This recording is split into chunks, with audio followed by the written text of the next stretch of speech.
and welcome back to the Unite Show with Maher and Ali. Anyways, we hope you had a great Agora week. Maher, what did you even do during Agora week? Like, what classes did you take? Well, it's funny you ask. Every day during Agora, I got up at 8 o'clock so I can get ready early before my classes started at 9:30. Every day during Agora, I got up at 9:29 so I could roll myself into my chair before classes started. How late were you to your first period classes? Let's not talk about that. I taught the class a guide to all the big hit labels K-pop groups. My co-teachers and I made a bunch of introductory videos and slides so that people could learn about K-pop groups and discover new music. Okay everyone, so today we're going to be learning about the groups BTS and TXT, which are under Big Hit Entertainment. I taught the class TV Shows 101. My co-teacher and I introduced our class to the intricacies and the deep meanings behind hit TV shows. Can you guys hear me okay? No? Okay, whatever. Regard you. Your eyes are too gentle and mysterious. After classes were over, I spent a lot of time preparing for teaching the next day by editing videos and creating YouTube playlists to watch in class. I also spent lots of time preparing for teaching by analyzing our deep and complex sources, by mining it for intricate information, and contemplating the ideas that I wanted to share with my fellow TV enthusiasts.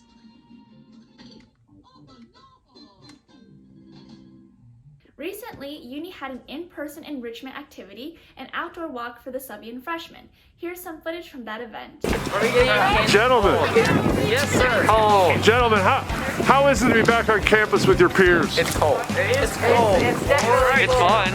I like seeing people. Are you guys liking seeing each other for the first time in person? I hate these guys. We'll say that, yeah. I don't like any of them. We get our oh, come on. Say hi to all your people at school. Oh, crap, no. Eleanor, how does it feel to be back on campus? Cold. Cold? Yes. Is it nice to see your friends? No, I don't. I don't like them very much. Claire, how was it being back at school today? It was really fun. I haven't been on campus in like 10 months, and I don't know, it was fun to see everybody. And I don't know, it was kind of surreal because I haven't really had any interaction for months. Well, it was great seeing you, dear. Yeah. Nice to see you.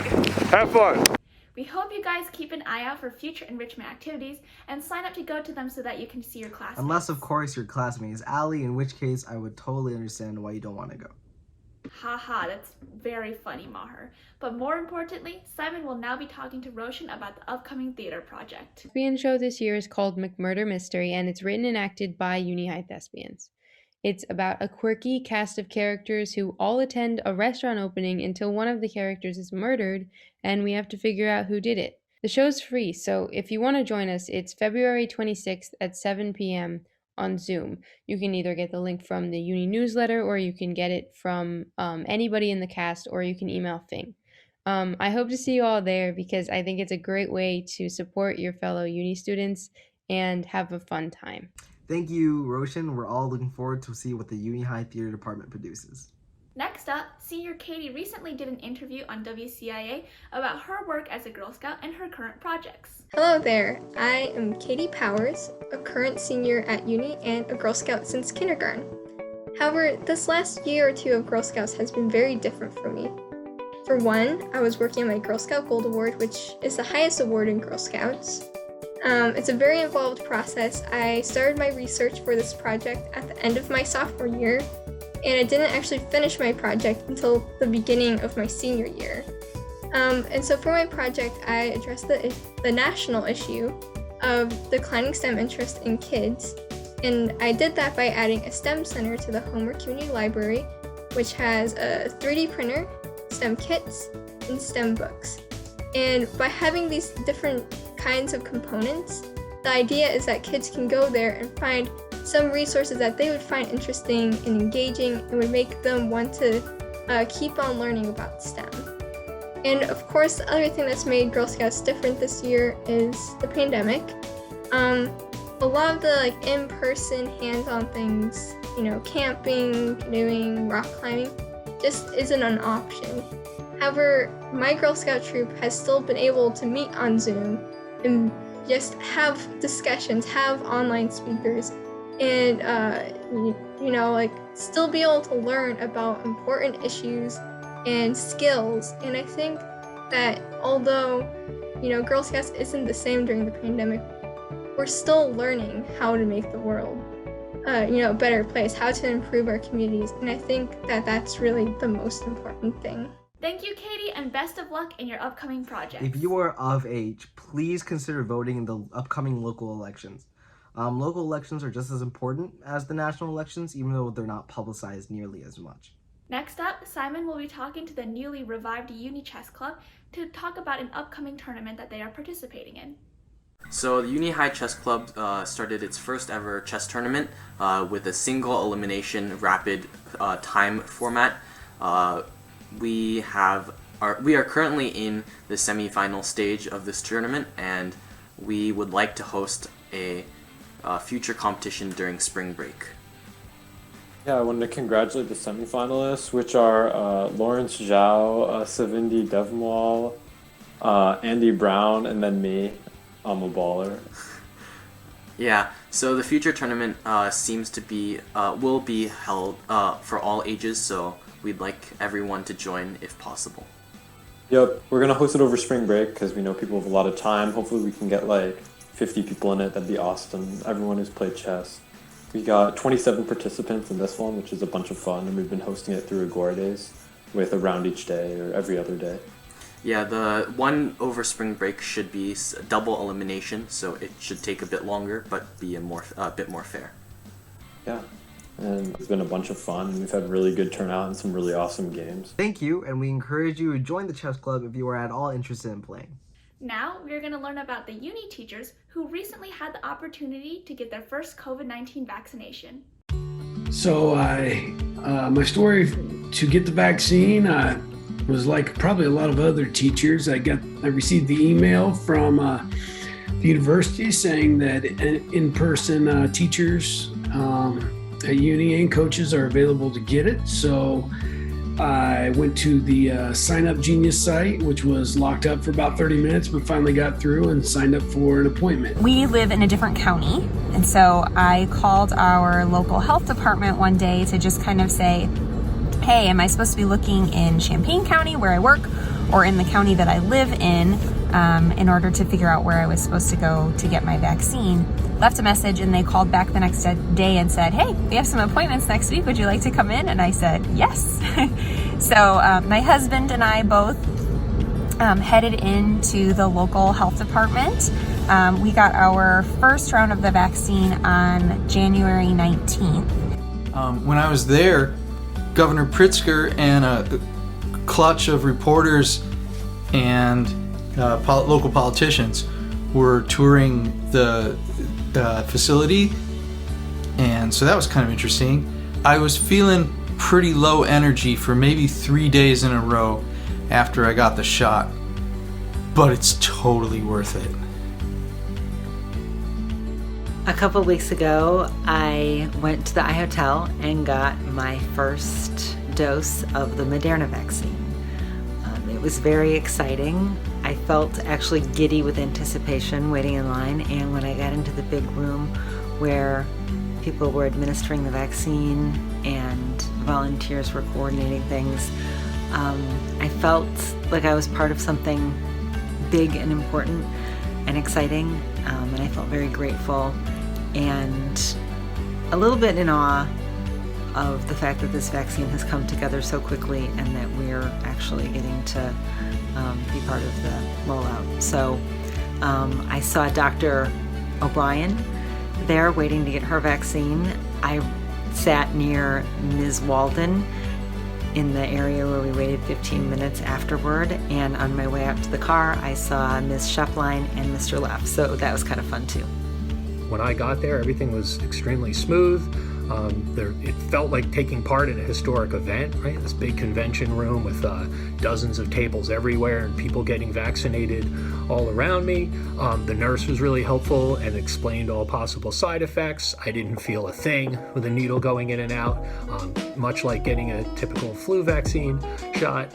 I did have a little soreness in the old arm for a day or two afterward, not too much, just like getting a good punch in the arm or something, the way it might feel a little tender for a day or two. I didn't have any other other major side effects. I hear the side effects can be a little worse with the second injection, but I don't care. I'm still very much looking forward to getting that second one in. After you get the shot, you talk to a guy who sets you up in the holding area where you all sit there. And this guy was really chatty. He was insisting that I reminded him of an actor, but he couldn't think of the name of the actor, even though my face was mostly covered with a mask. But he did remember that this actor is in the movie Ready Player One, and he strongly recommends that movie. So in addition to, getting vaccinated, you can get some movie recommendations. So yeah, that's about it. It was quite literally painless and also not much of a hassle at all. It looks like things are going great, and we sincerely hope that all of us will be able to get vaccinated quickly. On February 24th, Uni is hosting a Black History Month open mic. Up next is some information about that. Uni will be having a Black History Month open mic on Wednesday, February 24th at 3 o'clock. And we encourage everyone in the Uni community to join us. You can either choose a short excerpt, 3 minutes or shorter, from a favorite Black writer, artist, or thinker, or you can just join us as an audience member. There's information about the Zoom link and the link to sign up in the Uni News update from Monday. I also sent out an email last week about it, and I'll be sending another one this week to remind you of this event and a couple other Black History Month events. In my email, I'm also going to share a link to an essay by Nicole Hannah-Jones from the 1619 project that the New York Times Magazine did. And we encourage everyone to read that essay. It's not too long, but you don't have to read the essay if you don't want to. We will be having a short excerpt of that as part of the Black History Month open mic. So we encourage everybody to join us this Wednesday at 3 o'clock in the afternoon. Hope to see you there. Thank you. We hope you choose to attend the open mic section. Next up, Uni's Coding Club will be talking about some of the new ventures that they are partaking in as a group. Hey, exciting news in the coding club aspect of Uni High. We had one coding club for like 3-4 weeks, and now all of a sudden it's broken into 2 different sections. Very exciting. Here to talk to us today is Bruce Tang, first of all, about the Intro to Programming Club. Bruce, let us know what's going on. Hi, Mr. DC. So, the Intro to Programming Club is a great way to learn programming. We use Khan Academy and JavaScript to learn drawing and animation, and along the way learn about variables and other introductory aspects. So Bruce, when does the club actually meet? The club meets on Mondays at 2:30 p.m. Beautiful. And if you're need information about the Intro to Coding Club, we can check in with you and Joseph Torrellis, is that correct? Yes. All right, Bruce, thank you for telling us about the intro group. But now, the new dynamic section of the Coding Club. Very excited to introduce to you Benny Chang. Benjamin, tell us about the competitive programming group. Yeah, so competitive coding club is going to be like an offshoot of the other club, and it's just going to be a space to like discuss coding problems with other people, and also to compete in competitions both individually and to like form teams for team competitions. And it's just going to be like a space to have fun, and there's difficulties of a wide range, so anyone can try it. Very good. And for questions that they might have, they should get a hold of you or Scherzen, is that correct? Yep. Very good. Well, gang, thank you all. Thank you both for coming with us today and advertising the Coding Club, the expansion of a Coding Club. Mondays, 2:30 p.m. Every Monday, there'll be somebody meeting about coding. Love to have you there. Thanks, guys. That's it for this week's Unite show. We hope you guys enjoy learning about our Agora routines. We hope you enjoyed learning about all of Uni's upcoming in-person events. We hope you enjoyed learning about Uni's new organizations. Recently, Sprab Attack Club held a trivia night, and the winners of the trivia night were the girls. With a U. Yes, with a U. Anyways, the team called the girls, with Amalia, Clara, Miriam, Zoya, and Florence, proved to be the victors of Trivia Night and won the privilege of having their names announced in the Unite Show by their favorite Unite Show hosts. What a great privilege that is. Per usual, please drop any pictures of your friends or yourself in the Uni High Dropbox for yearbook, and also follow our social media, unihigh.yearbook. Here to unite the community, this was the Unite Show with Maher and Ali. Thank you for watching. Thanks for watching.